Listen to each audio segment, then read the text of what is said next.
Well, I just wanted to come on for a few minutes and say hi to everybody and just just share my thought with you for a minute. I was my furniture in my bedroom. I've had it since 2004, and I thought what needed a makeover, so that's what I've been doing. I've been sanding everything down. I did the two nightstands, and I started on the dresser tonight because I slept all day, and I want to tell you about that because so crazy things happen to me all the time.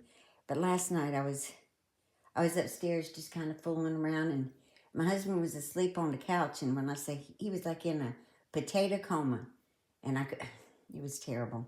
But I'm sitting up there, and the house is real quiet because there's no children running around anymore. And I hear all these sounds, but I'm kind of gotten used to the house sounds. Y'all know what I mean. But last night there was this loud kind of crashing noise, like something fell over on the floor or fell in a wind. It was loud, and it startled me. So I go in there, I'm listening, and I tried to wake my husband up, and he was true to potato form. I could not wake him up for the life of me, and I was getting so nervous. So I'm listening, and I'm thinking, okay, what am I going to do? So I check our alarm system, and it says that the garage door's open. And I thought, oh shit, it was late. It was 2 or 3 o'clock in the morning. Felt like it is now. So anyway, I'm like, okay, what do I do? Okay, I'll go get a gun. So I go to my closet, and I look over, and my son had his guns all piled up there in their bags, of course. And I thought, all I need is the pistol. I just need I need the small pistol, which would be my son's instead of our pistol, because it'll put me on my butt. But anyhow, I couldn't find the small one. Apparently, he's got it with him. And I thought, okay, fine. And then I thought, no, I'll get a knife. No, don't get a knife because you're really not that big of a person, and someone will take it from you, and you don't want to be cut because I can't stand blood. So I'm thinking, and I'm looking. Then I thought, well, I'll take ours. So I'm looking for it. I don't see it. So I go on out the closet, come out, creep down the stairs slowly, and I stop and I think, okay. I look out the window. Nobody is awake across the street. My neighbors next to me are gone. And I thought, okay, I'll just phone a friend. So I called somebody. And bless her heart, she called me right back. And I'm like, okay, now we're going to go out here together because it made me feel better to have somebody with me, even though they weren't physically with me. She would know as soon as I was gone, because I'd probably scream or something. But I have a habit of scaring things by talking to it on my way through the house. Like I'm scared, but I'm talking like I got an army with me, lots of people with me. That's even if I'm by myself going through here. So I have to go through this whole house. So I start with the garage because that's where the problem should have been. And the garage is shut. And then I think, okay, we got a third one. We got a third door that comes, slides up. It's not on, the electrical, you don't push a button for it. And I thought, well, okay, I'll check that one. And then that one, I don't like going when I'm scared like that. I don't get scared often, but so I go and I'm creeping down there, and I thought, okay, just sling the door open, and I go in there. Well, it was shut, thank goodness, and the window was undisturbed, and I couldn't find where the noise came from, and it was definitely a noise. I thought, well, maybe someone had tried to open that thing, and it'll make a clonking noise. Well, I tried that, and it did kind of sound like it. And my partner on the phone, heard it, but it was still bothering me. So I checked downstairs here, where I'm at right now. I checked the closet. I checked all the rooms, except for the crawl space. Wasn't about to go in there, and she went back upstairs with me, and then, bless her heart, she stayed on the phone with me while I rattled off my nervous energy, and I was mad at my potato husband, who still had not woke up, and, I was in a panic. But today now, I slept, I get up, and I'm like, okay, I'm going to go ahead and start on that dresser, because, once you do two pieces of, you can't do one piece in the bedroom or one or two and then not do all of it because it looks funny. Now it looks funny. But anyway, that's I'm telling y'all, it looked pretty rough. I done took the hardware off of them. And then this one is I just got done, getting this one sanded. and I'm putting a coat on it, and then I'll finish that one, and then sometime I'll get the others out of there. But I was, I just really been quiet and reflecting a lot lately, um, about, and I realized that not September, March 13th, um, is a day in 2004 my house burnt down. And for, that was an event. That was an event that I don't like to remember, but unfortunately, every March 13th, I remember.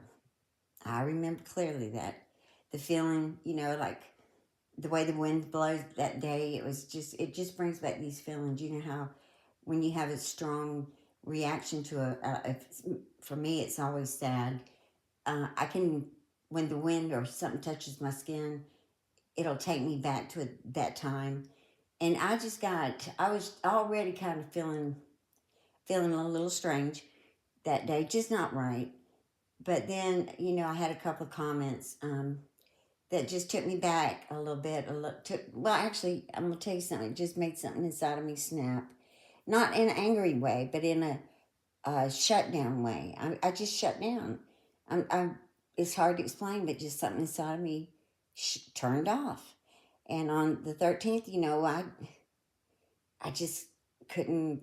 I couldn't really control my emotions that day. And thankfully, nobody was here but me, because I probably just, I don't know, but something snapped, and I just laid down, and I just was not, I don't know what I was thinking. I was just thinking, well, just lay here. Maybe you won't wake up. Maybe you will. Who knows? Um, but the comments were basically saying, why bother? Why bother with her? You're just being silly, but that's not exactly what they said, but that's what I took, just being ridiculous. It's petty, or it was really, something I had to think about. So I thought, well, let me just put some thought let me think. All right, let me think. So I started thinking, and I thought, well, maybe it is. Maybe it's just me, and I should just let Mary have it. Just let her continue on. I mean, just leave it alone. I had to open the door, but you know what? I still haven't come to a complete conclusion about the course I'm going now. I do have something coming up in the first couple of days in June that, we'll see, because the people that I'll be seeing that day they have a connection that just might be a benefit to my problem. And I've been invited for a few years, and for a few years I've just kind of not, this is just not the best time for me. I just get so sad, and it's just a bad memory time. Uh, it's just hard for me. So anyway, but this year I did promise that I would not answer the phone or accept any bad news until I saw them, and had and come over and had my visit. So that's my plan. So I'm not going to say no more about that until it happens, and then I'll share with y'all. It should be, it's going to be interesting to see how it plays out. But okay, well, so that 13th has always been kind of a day of remembrance, because we lost everything. We lost everything. There was nothing here but ashes, and it's quite a feeling to stand in your yard, and you look down, and the clothes you have on is all you own in the world, and you look at your children, and they're looking at you, and they're looking at their whole life there. It makes you appreciate things a little differently. But I thought that was pretty bad, but it wasn't the worst thing that's happened to me. Not at all. So a couple of years go by, which is why I'm doing the furniture. I thought I can't really go. I don't want to buy furniture right now anyway. I'm trying to get. We're trying to work it out where my husband can retire a little early. So that's what we're doing. And I'm trying to do my part. Plus, it keeps me busy. And as long as I'm busy, I'm not falling apart in there. So I started doing the furniture, which I think I like it. I like it. It is like getting new furniture. It looks totally different. But then March, the end of March, is the day that the things that my life changed. It's the day, I can't hardly even talk about this. March, the end of March, is when my daughter's heart stopped in this very house. And the memories can be overwhelming.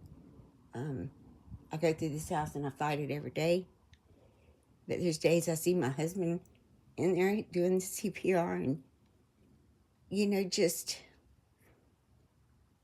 it's really very painful. And no, I'm not over it. I don't think I'll ever be over it. Bottom line is, that he got her heart beating again. And it gave me 14 days to sit with her and tell her things that I wanted to tell her. And I appreciate that more than I could ever say. But, so, it's not easy. And then she left here on April 6th. April 6th, I held my daughter for the last time as she took her last breath, with me as she did her first. So, I'm going to kind of take a little, I'm going to be rethinking, and I hope I can, I don't know, I hope I can come to some kind of something that's I'm okay with, because I've never been okay with things not being right and being quiet about it. To me, it's a crime to see. To me, it's like seeing something go on to someone and not saying anything, just like it was Mary staying in there for 5 weeks when she could have just walked out the front door and or not doing anything. Then she could have done many things. And for me, it's like she's committing a crime again by my family, and she hurts me by bringing up things that are very, very painful, and she lying. She just plain out lying. I'll be right back. I'm gonna stop this one. I'm gonna come back and finish it. So just give me a second.